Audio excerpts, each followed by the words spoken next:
Hello, my name is Richard Kent. I wanted to talk today about eternity. In Isaiah 43, the Bible says, "From eternity to eternity, I am God." From eternity to eternity, I am God. So God lives outside time. We can think in time in terms of a box. Now, we're familiar with height, width and depth.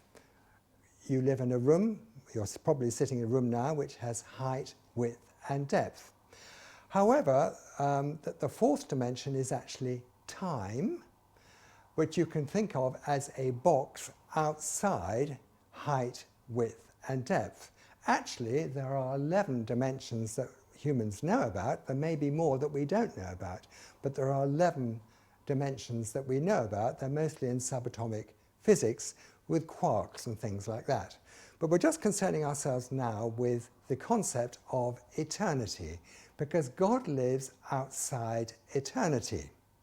Now that has profound implications when it comes to talking about predestination and free will.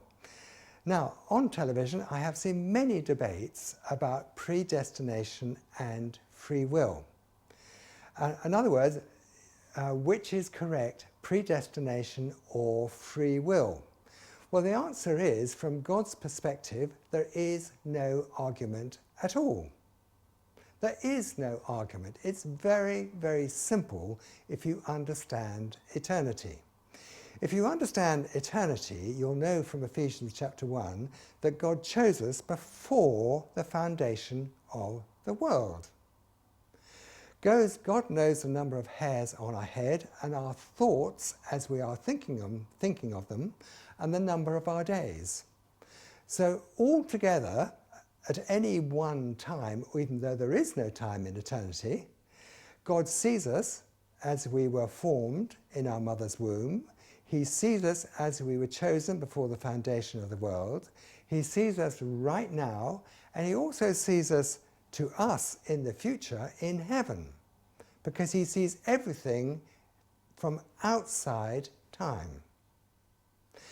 Now, because God sees everything outside time, he sees the present and the past and the future all together at the same time, even though there is no time in eternity.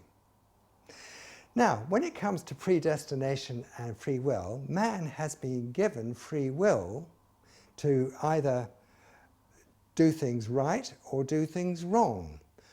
And God has given man free will, but God also knows which choices we are going to make, whether we're going to make choices for the right decision or the wrong decision.